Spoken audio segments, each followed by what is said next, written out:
हर हर महादेव। ओम नमः शिवाय। दोस्तों, आप सभी पर भगवान भोलेनाथ अपनी कृपा सदैव बनाए रखे। आज की वीडियो में आप जानेंगे भादो मास की अमावस्या कब है, इस दिन स्नान दान का शुभ मुहूर्त क्या रहेगा, पूजा का शुभ मुहूर्त क्या रहेगा, अमावस्या के दिन आपको क्या करना चाहिए और क्या नहीं करना चाहिए। इन सभी चीज़ों की जानकारी आज की इस वीडियो में मिलने वाली है, तो आप सभी लोग वीडियो में बने रहिएगा और वीडियो को पूरा ज़रूर देखिएगा। हर माह में आने वाली अमावस्या तिथि को सभी दिनों में विशेष माना जाता है। इस दिन पितरों की आत्मा शांति के लिए पूजा पाठ से जुड़े कार्य किए जाते हैं, जिससे पितृदोष से मुक्ति मिलती है। पौराणिक मान्यताओं के अनुसार पितरों को प्रसन्न और उनका आशीर्वाद पाने के लिए अमावस्या तिथि पर स्नान दान से जुड़े कार्य करने चाहिए। साल में कुल 12 अमावस्याएं मनाई जाती हैं, जिनमें भाद्रपद माह की अमावस्या तिथि को भी सबसे खास माना जाता है। इस दिन पितरों का तर्पण और पिंडदान करने से पुण्य फलों की प्राप्ति होती है। इस दिन व्रत, पूजा पाठ, स्नान और दान आदि का विशेष महत्व माना जाता है। भाद्रपद माह की अमावस्या को भादो अमावस्या या भादी अमावस्या भी कहा जाता है।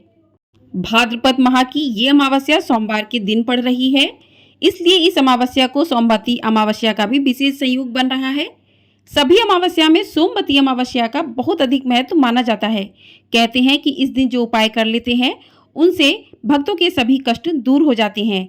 सोमवती अमावस्या के दिन स्नान दान के साथ पितृ पूजन भी किया जाता है, इसलिए इस खास दिन पर पितरों का आशीर्वाद भी प्राप्त होता है। हिंदू धर्म में अमावस्या तिथि को विशेष महत्व माना जाता है, क्योंकि अमावस्या वह दिन होता है जब चंद्रमा पृथ्वी और सूर्य के बीच में आ जाता है, जिसके कारण इस दिन पूरी रात्रि चंद्रमा दिखाई नहीं देता। अमावस्या को पितरों का पर्व भी कहा जाता है। यह तिथि विशेष तौर पर पितरों को समर्पित होती है। मान्यता है कि इस दिन पितृलोक से पितर धरती पर आते हैं, इसलिए इस दिन पितरों की तृप्ति, शांति और उनकी प्रसन्नता के लिए उनका श्राद्ध और तर्पण भी किया जाता है और उनका आशीर्वाद प्राप्त किया जाता है। धार्मिक मान्यताओं के अनुसार अमावस्या के दिन पूजा, जप, तप, दान और पवित्र नदी में स्नान करने से पुण्य फल की प्राप्ति होती है। मान्यता है कि इस दिन स्नान, दान और पूजन करने से पितर प्रसन्न होते हैं और परिवार पर उनकी कृपा बनी रहती है। मान्यता है कि अमावस्या के दिन सूर्यास्त के बाद वायु रूप में पितृ श्राद्ध व तर्पण की इच्छा से अपने परिजनों के घर की चौखट पर आते हैं, इसलिए अमावस्या के दिन पितरों के निमित्त श्राद्ध, तर्पण, पितृ पूजन जरूर करना चाहिए।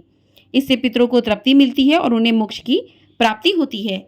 मान्यता है कि श्राद्ध और तर्पण से पितृ प्रसन्न होकर अपने परिवारजनों को सुख, शांति और समृद्धि का आशीर्वाद भी देते हैं। आइए अब जानते हैं कि अमावस्या तिथि कब से प्रारंभ होगी और कब समाप्त होगी। तो अमावस्या तिथि प्रारंभ होगी 2 सितंबर सोमवार सुबह 5:21 से और अमावस्या तिथि समाप्त होगी 3 सितंबर मंगलवार सुबह 7:24 पर। यानी कि 2 सितंबर की सुबह 5:21 से अमावस्या तिथि प्रारंभ हो जाएगी और 3 सितंबर मंगलवार सुबह 7:24 तक अमावस्या तिथि रहेगी। तो उदया तिथि के अनुसार साल 2024 में भादो अमावस्या 2 सितंबर 2024 दिन सोमवार को मनाई जाएगी। सोमवार को पड़ने के कारण इस साल यह अमावस्या सोमवती अमावस्या कहलाएगी और सोमवती अमावस्या पर भक्त विशेष उपाय कर सकते हैं, जिनसे उनके परिवार में सुख, शांति और समृद्धि आती है। आइए अब जानते हैं स्नान दान का शुभ मुहूर्त क्या रहेगा। तो स्नान दान का शुभ मुहूर्त रहेगा, ब्रह्म मुहूर्त में स्नान दान करना चाहिए। तो सुबह 4:38 से लेकर 5:24 तक ब्रह्म मुहूर्त रहेगा। इस मुहूर्त में स्नान दान कर लें। स्नान दान करके स्नान कर लें, उसके बाद दान आदि कर लें, पूजा कर लें। और पितरों के तर्पण का समय रहेगा दोपहर 12 बजे से लेकर 2:30 तक, यानी कि 2:30 बजे तक। तो इस समय में पितरों का तर्पण करना बेहद शुभ माना गया है और ब्रह्म मुहूर्त में स्नान करके दान आदि कर दे। आइए अब जानते हैं कि अमावस्या के दिन आपको क्या करना चाहिए और क्या नहीं करना चाहिए। तो सोमवती अमावस्या के दिन पवित्र नदी में स्नान करना चाहिए। यदि आप पवित्र नदी में स्नान नहीं कर सकते हैं तो आप घर के ही पानी में गंगा जल मिलाकर स्नान कर सकते हैं। उसके बाद सूर्य देव को अर्घ्य जरूर देना चाहिए अमावस्या के दिन। उसके बाद आप सोमवती अमावस्या के दिन आटे की गोलियां बनाकर मछलियों और चींटियों को खिला सकते हैं। पीपल, बरगद, केला और तुलसी जैसे पेड़ लगाने चाहिए अमावस्या के दिन। ऐसा माना जाता है कि वहाँ देवता निवास करते हैं। माना जाता है कि सोमवती अमावस्या पर किए गए ये काम पितरों को प्रसन्न करते हैं और जीवन में खुशियाँ लाते हैं। सोमवती अमावस्या के दिन काले तिल का दान करना चाहिए। इससे पितृदोष से मुक्ति मिलती है और पितरों की कृपा बनी रहती है। इस साल सोमवती अमावस्या है, तो सोमवती अमावस्या के दिन भगवान शिव और माता पार्वती की पूरे विधि विधान से पूजा करनी चाहिए। इससे भगवान शिव और माता पार्वती बेहद प्रसन्न होते हैं और पितृदोष से मुक्ति मिलती है। सोमवती अमावस्या को चावल और दूध का दान करने से आर्थिक परेशानियों से मुक्ति मिलती है और नाराज पितृदेव भी प्रसन्न हो जाते हैं। सनातन धर्म में मान्यता है कि सोमवती अमावस्या के दिन पिंड दान करने से पितरों की असंतुष्ट आत्मा को संतुष्टि मिलती है। जिस व्यक्ति को राहु ग्रह ने परेशान कर रखा हो और उनकी कुंडली में राहु दोष हो, तो इस दोष को दूर करने के लिए सोमवती अमावस्या एक उत्तम दिन है। उस दिन उस व्यक्ति को दिए में सरसों के तेल और लौंग डालकर पीपल के पेड़ के नीचे दीपक जलाना चाहिए। इससे राहु दोष जो है वो दूर हो जाता है। आइए अब जान लेते हैं कि इस दिन पूजन किस प्रकार से करना चाहिए। तो सोमवती अमावस्या पर सूर्योदय से पहले नदी में स्नान करना चाहिए। आप घर पर भी गंगा जल डालकर स्नान कर सकते हैं। इसके बाद सूर्यदेव को जल का अर्घ्य जरूर दें। इस दौरान कर्मकांड के साथ अपने पितरों का तर्पण भी करें। फिर कच्चे दूध में दही और शहद मिलाकर महादेव का अभिषेक करें, क्योंकि सोमवती अमावस्या है तो इस दिन महादेव का अभिषेक अवश्य करें। इस दौरान चौमुखी घी का दीपक जलाकर शिव चालीसा का पाठ और आरती करें। सोमवती अमावस्या पर पितरों की आत्मा की शांति के लिए उपवास रखना भी अति शुभ होता है, तो कुछ लोग इस दिन उपवास भी रखते हैं। और इस दौरान आप अपनी श्रद्धा के अनुसार ब्राह्मणों को दान भी कर सकते हैं। आप वस्त्रों का दान कर सकते हैं, अन्न का दान कर सकते हैं और पैसों का दान कर सकते हैं। इस दिन काले तिलों का दान भी अवश्य करना चाहिए, इससे भी पितर शांत होते हैं।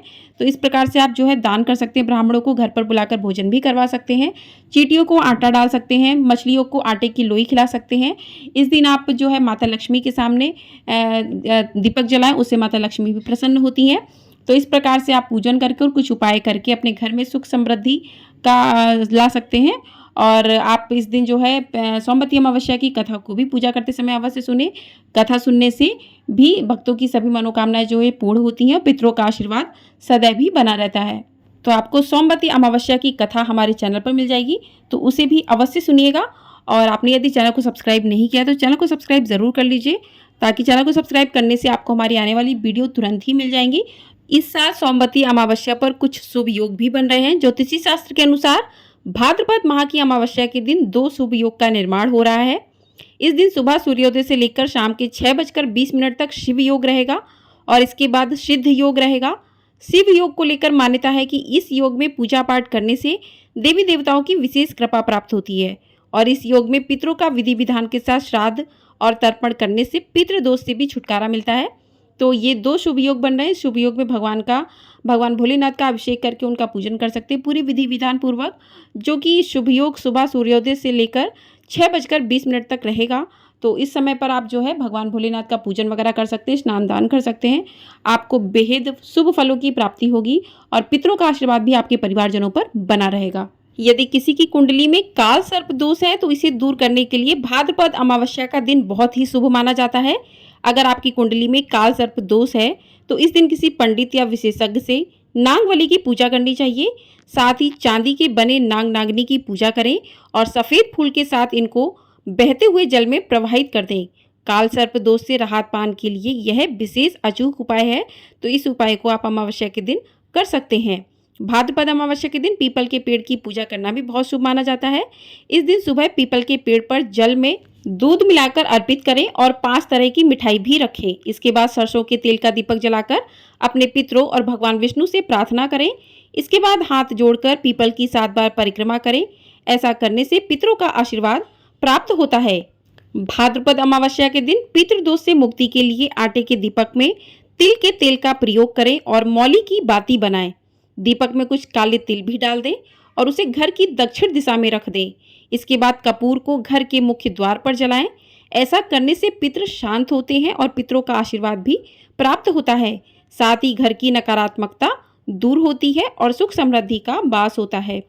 तो ये कुछ उपाय हैं जो आप भादो मास की अमावस्या के दिन कर सकते हैं। यदि शनि दोष से मुक्ति पाना चाहते हैं तो भाद्रपद की अमावस्या के दिन आप शनिदेव की पूजा करें, शनिदेव की प्रतिमा पर तेल चढ़ाएं। साथ ही रुद्राक्ष की माला से 108 बार ओम शन शनिचराय नमः मंत्र का जाप करें। इसके बाद सरसों के तेल का दीपक जलाएं और दान भी करें।